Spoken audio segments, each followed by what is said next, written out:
crash a plane. Well, how big a plane?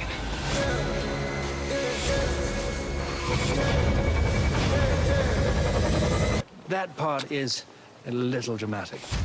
Bonjour à toutes et à tous, j'espère que vous allez bien, bienvenue dans cette nouvelle vidéo, je suis très content de vous retrouver aujourd'hui pour cette nouvelle vidéo, cette nouvelle critique. Aujourd'hui on va parler de Tenet, le dernier film de Christopher Nolan, qui est donc sorti hier officiellement, mais qui est sorti du coup 2 jours avant, en avant-première, je crois partout un petit peu en France, et donc du coup voilà, c'est une critique de Tenet, ou alors comment j'ai perdu mon cerveau au cinéma. Merci à CGR d'ailleurs qui m'ont dit sur Twitter qu'ils allaient retrouver mon cerveau et me le ramener ensuite, parce qu'à une semaine de leur entrée, vous vous doutez bien que j'ai besoin de mon cerveau, c'est compliqué. Donc un grand merci à eux et on leur fait la bise s'ils passent, en tout cas ça risque pas, mais voilà, on leur fait la bise quand même. Je précise encore une fois que cette vidéo contient des spoilers, mais aussi qu'il y aura une partie sans spoiler, donc pour ceux qui n'ont pas encore vu le film ou qui hésitent à le voir, vu que voilà, tout le monde dit que c'est le film le plus chaud à comprendre de l'histoire, c'est vrai que c'est le cas, c'est sûr, mais voilà, attention, parce que voilà, je vais quand même mettre mon petit grain de sel, j'ai pas encore fait ma critique, je l'ai vu hier soir, voilà, je suis pas encore ressorti totalement indemne de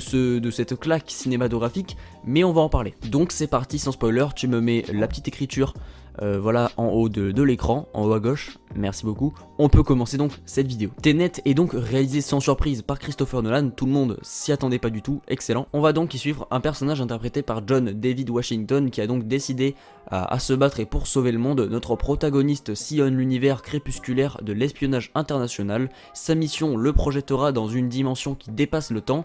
Pourtant, il ne s'agit pas d'un voyage dans le temps, mais d'un renversement temporel, enfin inversement temporel. Attention, parce que accrochez-vous, votre cerveau va en prendre un choc. D'ailleurs, à tous ceux qui reprennent dans une semaine, un gros célèbre à vous, parce que ça doit être très compliqué. Moi je suis dans cette position actuelle, j'ai perdu mon cerveau les gars, c'est très compliqué de faire ma critique, je savais même pas comment allumer mon PC. Tenet comme ça, voilà, en quelques phrases, évidemment, c'est je pense un des top 4 des films de Christopher Nolan, c'est pas mon préféré personnellement, parce que il manque des émotions, tu vois, j'ai pas ressenti des émotions incroyables, j'ai pas été triste, j'ai pas pleuré comme dans Interstellar, j'ai pas été, on va dire, bluffé, si, je suis bluffé, mais j'ai pas été triste, j'ai pas été hyper content, tu vois, comme dans Inception, Interstellar et tout, j'ai pas eu ces émotions là, tu vois, j'ai pas eu ces émotions. Par contre, j'ai reçu une émotion assez étrange parce que j'ai paumé mon cerveau dans une salle de cinéma, et ça c'est un sentiment très très spécial et je le souhaite à personne. Et juste, on va dire, bluffé, je vais pas dire que t'es largué pendant 1h30 parce que c'est pas vrai au final, tu comprends absolument tout le film, enfin tu comprends voilà les principales choses du film. J'arrive plus à parler français tellement j'ai perdu mon cerveau les gars, donc c'est pas la peine d'écrire dans les commentaires mais tu sais pas parler français. Mais oui, parce que j'ai perdu mon cerveau. D'ailleurs, pour ceux qui ne l'auraient pas compris, Tenet à l'envers ça fait quand même Tenet. Voilà, c'est fait exprès, c'est moi qui l'ai trouvé comme ça, je suis le seul à l'avoir trouvé en France. C'est faux. Bref, voilà, au lieu de parler dans le vide, j'ai adoré ce film, voilà, on va pas se mentir, j'ai même pas parlé du casting, mais donc du coup le casting un petit peu 5 étoiles, John David Washington, Robert Pattinson, Elizabeth Debicki, Aaron Taylor Johnson. Voilà, c'est un très bon casting, c'est pas non plus le casting du siècle, mais c'est un très bon casting. Robert Pattinson d'ailleurs qui va jouer le prochain Batman, d'ailleurs peut-être que je parlerai du trailer de The Batman qui est absolument génial, il faut que j'en parle, parce que c'est quand même incroyable. Mais donc du coup voilà, John David Washington qui donc joue le protagoniste. Il me semble qu'on connaît pas son prénom, je crois qu'on ne connaît pas son prénom, on ne dit jamais son prénom dans le film, mais en tout cas voilà, Robert Pattinson et à eux deux clairement ils bouffent le casting, c'est génial, voilà, ils sont très convaincants, très charismatiques, ils sont assez charismatiques et du coup assez cool pour qu'on s'attache à eux, parce que c'est pas vraiment des personnages qui ont un background ou une histoire derrière de folie, voilà, c'est pas deux personnages où tu vas vraiment connaître leurs antécédents, c'est des agents secrets, hein, du coup c'est le concept du film, c'est un film aussi espionnage, donc c'est un petit peu thriller d'espionnage, mélangé du coup avec un petit peu d'inversion temporelle.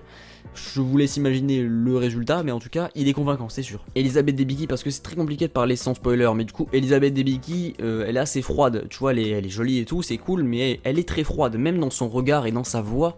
Elle est froide, et c'est un petit peu vers la moitié du film que j'ai vraiment commencé à l'apprécier, parce que voilà, on connaît un petit peu sa vie au fur et à mesure, mais voilà, c'est clairement, elle est très froide, et du coup ça m'a un peu bloqué. Et du coup le rôle du méchant qui est donc joué par Kenneth Branagh, je ne vais pas dire son nom pour ne pas spoiler évidemment, mais en tout cas voilà, il est pas hyper convaincant, enfin moi j'y croyais pas énormément non plus, c'est pas du Joker, ça c'est sûr, mais c'est un bon méchant, tu vois, il est pas hyper convaincant, mais il est bien, j'ai bien aimé, il est pas nul, mais il est bien. Il fait très bien le taf, il y a pas de problème, après c'est pas un film où c'est un film de personnage, c'est plus on va dire autour du concept de l'inversion temporelle que le film va tourner, et c'est je pense au au moment où tu vas atteindre les 1h30 de film que là, tu vas commencer à te rendre compte et là tu vas dire ah oui mais en fait c'est génial, tu vois, c'est légendaire parce que je vais pas dire que t'es paumé pendant 1h30 comme j'avais dit tout à l'heure, t'es pas paumé mais tu te poses beaucoup de questions et au fur et à mesure du film tu comprends un peu plus et là tu te dis ah oui quand même, ah oui mais il est perché Christopher Nolan, franchement il faut qu'il se fasse soigner à un moment donné, je sais pas mais... Non parce que moi vivant je verrai jamais un film plus complexe que celui-là, hein.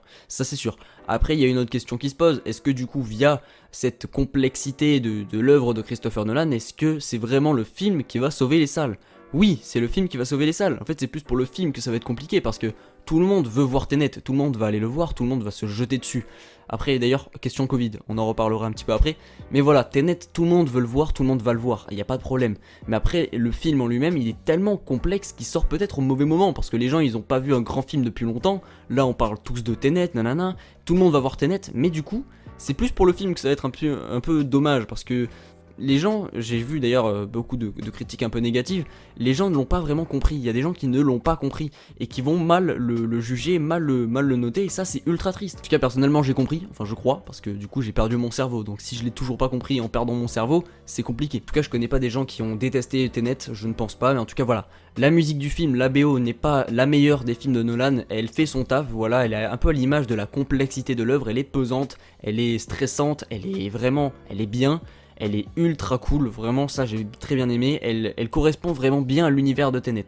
Ça y a pas de problème, elle est géniale, là je peux rien dire, voilà, clairement il a fait un taf incroyable, c'est à l'image de son film. Mais après je vais pas spécialement aller comme Star Wars ou comme je sais pas un Interstellar, aller réécouter les sons après, je vais pas réécouter l'album de la BO de Tenet parce que tu vas pas d'ambiancer sur du Tenet, tu vas vraiment rêver et tout, tu vas vraiment ressentir des trucs incroyables quand tu vas écouter les BO de Star Wars, les BO de The Dark Knight, les BO de The Last of Us, mais tu vas pas ressentir des émotions en écoutant Tenet, parce que c'est un truc très stressant et il n'y a pas vraiment de... c'est pas ouf. Mais après ça colle clairement à la peau du film, hein, ça il n'y a pas de problème. Donc voilà, j'ai énormément aimé le casting, j'ai énormément aimé, mon accent toulousain refait la surface, j'ai énormément aimé la musique, la réalisation de Christopher Nolan, j'en ai pas parlé, mais il y a rien à dire. À force d'en parler, tu vois, ça devient même dérangeant parce qu'en fait, il y a même plus besoin d'en parler. C'est génial, les scènes d'action sont fluides, elles sont ultra bien filmées, il y a vraiment zéro défaut. Mais vraiment, quand je vous dis zéro sur ce point-là, c'est zéro, il y a rien à dire. D'un point de vue de la mise en scène aussi, graphiquement, voilà, c'est un film absolument génial. C'est parfait à ce niveau-là. Par contre, il y a, je dirais pas des longueurs, mais parfois ça va trop vite. Surtout au début du film, où normalement on doit t'expliquer dès le début du film, sauf qu'on t'explique pas tout de suite. Voilà, on va avoir une succession de scènes infernales, et puis après on va vraiment comprendre, on va vraiment rentrer dans le film, et moi j'ai vraiment pris un pied à partir de, on va dire, la demi-heure, voire la première heure de film.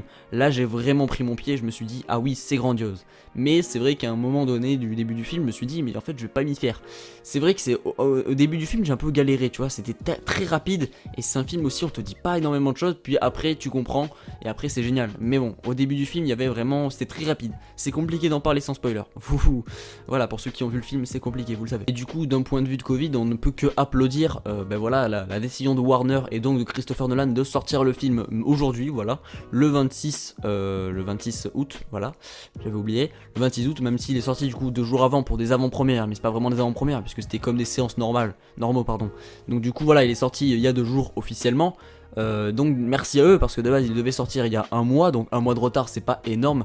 Voilà, vis-à-vis de Wonder Woman 84, on ne jugera personne, mais en tout cas voilà, il y a eu beaucoup de retard évidemment. Cette année, niveau cinématographique, ça va pas être la meilleure, et même je pense que les Oscars vont être annulés tellement il n'y a rien eu. Il y a strictement rien eu, à part Harley Quinn, mais bon, ça je pense qu'au niveau des Oscars, on est bon. Du coup, d'un point de vue de Covid, dans mon cinéma, pour ceux qui se posent la question, il y avait des distances, et il y avait pas mal de gens qui gardaient le masque. Il y en a qui l'enlevaient forcément, mais il y en a qui le gardaient, dont moi je le garde jusqu'au bout, même s'il y a des distances. Donc voilà, je crois qu'apparemment, à partir d'aujourd'hui ou d'hier, les cinémas du coup ont autorisé le fait que voilà, il y ait plus de distance, mais par contre que tout le monde ait le masque. Donc je trouve ça un peu con, parce que c'était très bien, tu vois, le fait d'avoir des distances et tout, c'était très cool, moi j'aimais beaucoup, et je me sentais vraiment en sécurité, parce que voilà, quand il y a quelqu'un à côté de toi, il suffit qu'il mette le masque, et puis c'est terminé quoi. Mais non, franchement c'était cool, et puis voilà, merci au cinéma CGR qui vont retrouver mon cerveau, ils m'ont dit sur Twitter, ils vont retrouver mon cerveau, on vous voit. Donc voilà, et puis clairement, Christopher Nolan, quand vous verrez son film, vous allez comprendre, mais faut qu'on arrête de parler de Christopher Nolan comme si c'était quelqu'un de normal, comme si c'était quelqu'un de banal. C'est pas quelqu'un de banal, c'est quelqu'un quelqu'un qui a des couilles aussi grosses que le monde. Il a des couilles, il a des cojones, tu vois, il a vraiment des couilles aussi grosses que le monde. C'est incroyable, je sais pas ce qu'il veut, mais c'est incroyable. Non, vraiment, Christopher Nolan, c'est quelqu'un. Du coup, je pense que j'en ai assez dit en partie sans spoiler, puisque normalement je suis à la moitié de la vidéo. Donc, c'est parti spoiler. On arrête tout, ceux qui n'ont pas encore vu le film, partez. Et puis, du coup, on en change. Voilà le petit truc en haut à gauche de l'écran, on met avec spoiler. Voilà, nickel. Maintenant, voilà, c'est parfait. C'est génial, voilà. Donc du coup, pour ceux qui n'ont pas vu le film, sortez vite. Et on en parle maintenant. Je pense très sincèrement que Christopher Nolan, il a mis la barre très haute au niveau du scénario. Voilà, il a tout misé sur le scénario parce qu'au niveau du casting, c'est très cool. Il a pris les acteurs qui vont faire le taf. Tu vois, c'est pas des acteurs qui vont peut-être avoir des Oscars. Je pense que l'Oscar va revenir au scénario s'il y avait eu les Oscars. Je pense qu'il a été annulé ou il va être annulé dans tous les cas. Ça, c'est une obligation. Même si, voilà, je pense que dans quelques mois, le Covid sera pire. Ça, il n'y a pas de problème là-dessus. Mais en tout cas, voilà, Tenet, c'est de loin le plus ambitieux des films de Christopher Nolan. Mais du coup, on peut se poser une question. J'en ai parlé un petit peu sans spoiler, mais est-ce qu'il va vraiment sauver le cinéma, les gars? Parce que c'est pas un film comme ça qui va sauver le cinéma.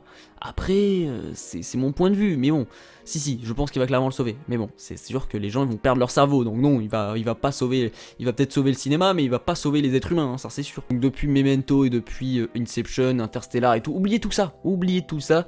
Tenet est le film le plus complexe de l'histoire de l'histoire du cinéma même ou de l'histoire de la filmographie de Quentin Tarantino, tellement c'est chaud à comprendre, c'est chaud, j'ai cru vraiment, j'avais chaud à un moment donné, j'avais chaud. Après le méchant pervers narcissique de Sator, donc de Kenneth Branagh, c'est un méchant, on va dire, voilà, mégalomane, qui fait pas trop de la dentelle, tu vois, il est pas là pour rigoler, il est surtout là pour casser des bouches et pour casser des mères surtout. Mais c'est pas un personnage ultra complexe, ultra charismatique. Si, il est charismatique, tu vois, il fait vraiment le taf, mais voilà, vous m'avez compris, c'est pas le méchant dont on va se souvenir dans 15 ans, tu vois. Alors que le Joker, on en parlera encore même dans un siècle, on en parlera encore dans 100 ans, t'inquiète pas. Il faut très bien se concentrer, vraiment, si tu perds, si tu clignes des yeux pendant 5 secondes, terminé. T'es largué, mais vraiment largué. J'ai vraiment commencé à prendre un pied incroyable lorsque voilà John David Washington, le protagoniste, va donc retourner dans le passé et va se battre avec lui qui était donc du coup encore dans le passé, tu vois. Quand ils se battent entre eux et que à la fin du film va vers les 1h30 du coup, là tu commences à comprendre, tu te dis mais d'accord, en fait c'était lui depuis le début, nanana. Et là j'ai dit, c'est quand même légendaire, tu vois, quand même Christopher Nolan a des couilles aussi grosses que le monde, je vous jure, aussi grosses que l'Europe. Et c'est clair que dès la scène d'introduction, voilà, en termes de réalisation et de mise en scène, il a annoncé la couleur, même si, voilà, pour moi, la scène d'introduction, après vous me dites ce que vous voulez, mais je l'ai pas trouvé hyper utile. Je pense que c'était surtout pour qu'on apprenne à connaître le personnage, le personnage principal du film, qu'on ne connaît pas le nom d'ailleurs, dont on ne connaît pas le nom, mais en tout cas voilà, c'est une course contre la montre directe et ça annonce la couleur. Mais c'était pas hyper utile, mais au moins c'est bien essayé de la part de Christopher Nolan. Après voilà, c'est pas ultra utile, c'est sûr. Les scènes d'action, voilà, sont incroyables, surtout en reverse. Alors en reverse, les scènes d'action, je sais pas comment ils ont fait ça. Clairement, il y a des films, les effets spéciaux sont légendaires, tu te dis mais c'est incroyable, même dans Avatar en 2009, on se disait mais c'est impossible, c'est surhumain. Mais là, c'est surhumain. Comment ils ont fait ça? Je me demande. Ils ont pris des années, c'est pas possible. Même à faire une scène de 15 secondes, ils ont pris 2 ans, c'est pas possible. J'espère qu'il va relancer le cinéma, enfin je pense que oui, normalement, en cette belle rentrée de août-septembre. Donc voilà, un grand merci à Warner, un grand bravo à Christopher Nolan. Après voilà, les gens qui mettent des mauvaises notes et qui ne comprennent pas le film, malheureusement on n'y peut rien, c'est comme ça, les gens sont cons, hein. Je rigole évidemment, hein, mais ceux qui n'ont pas compris le film, voilà, n'allez pas défoncer le film si vous n'avez pas compris, parce que là, parfois, là regardez, je vais sur Allociné, voilà, et là on voit quelqu'un qui s'appelle Morgan, qui nous dit donc du coup que les plus gros clichés américains d'un blockbuster, ils sont présents, voilà. Le protagoniste qui tombe amoureux de l'unique femme du film, qui est forcément l'épouse du film ukrainien, tu vois, ils ont tellement rien à dire qu'ils parlent du coup des personnages. Voilà les gars, si vous n'avez pas compris le film, taisez-vous, vraiment fermez vos gueules. Et si vous êtes des gens qui n'ont pas compris le film, ne sortez plus de chez vous, je sais pas, confinez-vous, restez en confinement, c'est bien. Tenet est identique avec le même superflu et enrobage d'effets spéciaux, on y change seulement l'intrigue de base, mais attention, le but doit toujours être de sauver le monde et d'être contre des pays de l'Est. On ne s'attache à aucun personnage, zéro émotion ressentie durant le film. Failli partir au bout d'une heure de film sans... tant c'était pathétique. Ah oui, quand même, de ouf. Est-ce qu'elle a parlé du... Ah non, même pas. Se voit que ce genre de personnes n'ont pas compris le film et donc du coup vont mal en parler et vont le critiquer sur des points mais vraiment nuls parce que ça n'a aucun sens. Voilà, ça n'a aucun sens, ils ont rien dans le crâne, mais bon c'est pas grave, on vous pardonne. En tout cas voilà, après je comprends tout à fait les gens qui n'ont pas aimé ou qui ont été un petit peu réticents. Par exemple The Film Talker que vous connaissez forcément si vous connaissez un petit peu le YouTube Cinéma Game, aussi Dirty Tony, il y a des gens qui ont pas hyper surkiffé le film, mais je comprends parce que c'est vrai que c'est très complexe. Alors on se demande, est-ce qu'il est allé hyper loin? Est-ce qu'il est vraiment arrivé à la limite? Alors j'espère pour lui qu'il est arrivé à la limite, parce que s'il est toujours pas à la limite à 50 piges, je vois pas ce qu'il peut faire de plus compliqué que Tenet. En tout cas, c'est ce que je pense. En tout cas voilà, merci beaucoup d'avoir regardé cette vidéo, j'ai plus grand chose à dire, ça fait 30 minutes que je tourne, j'ai très chaud, je suis en train de mourir, il est 19h, yes. En tout cas voilà, merci d'avoir regardé cette vidéo jusqu'au bout, j'espère que vous avez kiffé, voilà, lâchez un petit pouce bleu, ça me ferait très plaisir, abonnez-vous, surtout voilà, allez me follow sur Instagram et Twitter, je suis très actif, et je dis voilà, des choses intéressantes, allez me suivre, pire promo du monde. Et encore une fois, mais ça m'aide énormément et ça me motive à sortir de plus en plus de vidéos sur plein de concepts différents et à sortir des vidéos plus grandes, plus ambitieuses. Donc voilà, dites-moi dans les commentaires, voilà, parlez-moi dans les commentaires de la vidéo, du film, dites-moi votre avis, j'aimerais beaucoup savoir, et dites-moi aussi si vous pensez que le film va relancer le cinéma. Voilà, c'est tout. On se retrouve donc dans une prochaine vidéo, c'était exact, portez-vous bien, ciao.